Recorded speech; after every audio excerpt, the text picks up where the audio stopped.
Petit traité du racisme en Amérique de Daniela Ferrière, lu par l'auteur. La logique du plus fort. C'est étrange que, sans toucher aux chiffres, on leur fasse dire autre chose que ce qu'ils cherchent à démontrer. Le fait que 10% de la population, formée de gens qui viennent d'ailleurs, menace le confort, l'identité, pour ne pas dire l'existence même des 90%. Jeu cruel.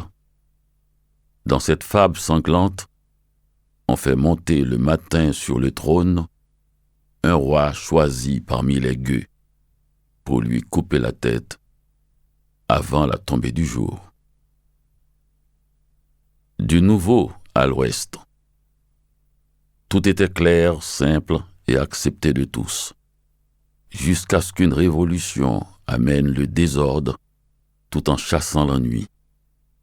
Puis le temps passe et tout finit par rentrer dans l'ordre. Jusqu'à ce matin où on apprend que des réfugiés s'étaient installés pendant notre sommeil sur des terrains vagues et rocailleux aux alentours de la ville. La carte identitaire. Ça ne sert à rien puisqu'on en a tous une, même si chacun croit que la sienne est la seule qui compte. On invente alors une identité dominante et des identités subalternes. Regardez-vous dans le miroir. C'est sûrement tatoué quelque part sur votre front que vous ne pourrez pas franchir cette frontière, où pourtant il n'y a aucun signe d'interdiction. Le nombre.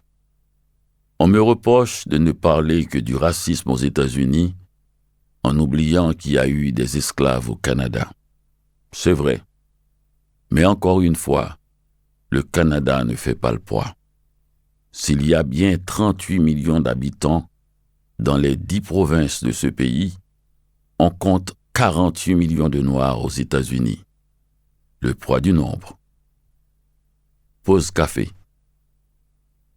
Chaque matin au bureau à New York ou à Atlanta, au moment de la pause syndicale, qui permet un bref arrêt du travail, les anciens maîtres se retrouvent près de la machine à café avec les anciens esclaves. Il faut trouver un sujet de conversation si banal qu'il permettra d'éviter le moindre malaise. Autrefois, on causait de sport, de sexe et de météo. Aujourd'hui, on évite le sexe pour des raisons évidentes. Il y a un autre sujet, si tabou, qu'on ne dit jamais son nom, la race. L'atmosphère est chargée de sous-entendus. Quelqu'un regarde sa montre et annonce le retour au boulot. On était pourtant si près de l'explosion.